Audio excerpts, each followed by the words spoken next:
দেৰগাঁও ৩ নং gate super মাৰ্কেটৰ কাষতে প্ৰকাণ্ড বৰগছ পৰি ৰাষ্ট্ৰীয় ঘাইপথ বন্ধ হৈ পৰিছে। দেৰগাঁৱত ৰাজপথৰ ওপৰত বৃহৎ গছ বাগৰি বন্ধ হৈ পৰিছে ৪ লেনযুক্ত পথৰ এটা কাষ। শনিবাৰে নিশা অহা প্ৰচণ্ড ধুমুহাৰ ফলতেই দেৰগাঁও ৩ নং গেটৰ সমীপৰ ৰাষ্ট্ৰীয় ঘাইপথৰ ওপৰেদি বাগৰি পৰে গছজোপা। অৱশ্যে এই ঘটনাত হতাহত বা কোনো ক্ষয়ক্ষতি হোৱা নাই। ইতিমধ্যে দেৰগাঁও পৌৰসভাৰ উপ পৌৰপতি শুভাংকৰ ঘোষে পুৱাই ঘটনাস্থলীত উপস্থিত হৈ পৰিস্থিতি পৰ্যবেক্ষণ কৰি থকাৰ লগতে অতি শীঘ্ৰেই পথছোৱা মুকলি কৰাৰ প্ৰচেষ্টা চলাই আছে। পথটোৰ এটা কাষেৰেহে দুয়ো দিশৰ পৰা অহা বাহনসমূহে যাতায়াত কৰিছে।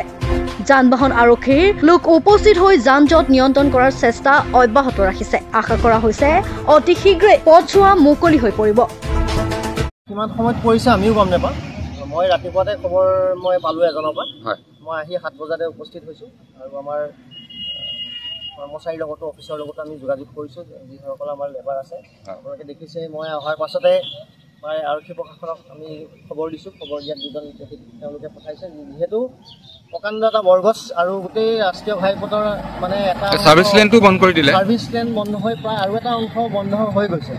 গতিকে সেইকাৰণে ট্ৰেফিক দিবলগীয়া হৈছে আৰু আমি ফৰেষ্ট অফিচৰ লগতো যোগাযোগ কৰিছোঁ। যিহেতু এটা বৰ পুৰণি গছ আছিলে এজোপা। হয়, বহুত পুৰণি গছ আৰু দেখাতে কৈছে প্ৰকাণ্ড এটা বৰগছ। গতিকে ভাগ্য ভাল যে দুৰ্ঘটনাৰ পৰা ৰক্ষা পৰিলে। এই গছজোপা পৰা অৱস্থাত কোনো যান-জঁট বা বাছ বা এনেকুৱা পাৰ্কিঙৰ একো হেৰি নাছিলে, সেইটোৰ পৰা অকণমান ৰক্ষা পৰিলে। কিন্তু এতিয়া যথেষ্ট যান-জঁটৰ সৃষ্টি হৈছে, যাৰ কাৰণে অলৰেডি ওৱান ৱে কৰি দিয়া হৈছে। তথাপিতো আমি চেষ্টা কৰিছোঁ যিমান সোনকালে পাৰোঁ আমি ব্যৱস্থা গ্ৰহণ কৰি এইটো মোকলাই দিব লাগে। আপোনালোকৰ মিউনিচিপালিটিৰ তৰফৰ পৰা? হয়, মিউনিচিপালিটি আৰু ফৰেষ্ট আৰু আৰক্ষী প্ৰশাসন আমি আছে, তেওঁলোকৰ সহযোগত যাতে আমি অতি সোনকালে এই গছজোপা আমি আঁতৰাই মেলি আমি যাতে বাটটো মোকলাই দিব পাৰোঁ, সেইটো ব্যৱস্থাৰ কাৰণে আমি কৰিছোঁ।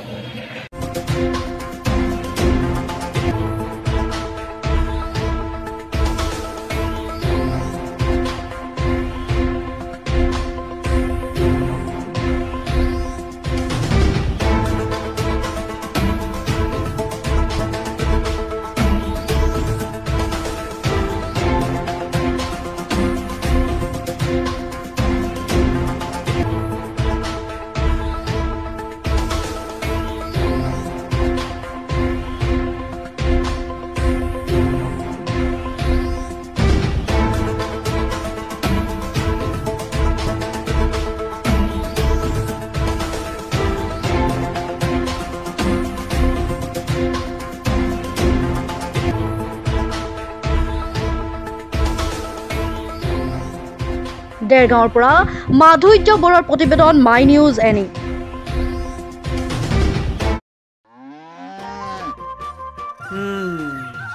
মোৰ লখিমী কেইজনীয়ে ইমান বেছিকৈ গাখীৰ দিয়ে, মনটো একেবাৰে ভাল লাগি যায়। বিয়মৰ দানা খোৱাৰ পৰা মই বেছিকৈ লাভৱান হৈছোঁ। আপোনালোকেও বিয়মৰ দানা খুৱাওক আৰু এইটো বেছিকৈ লাভ কৰক।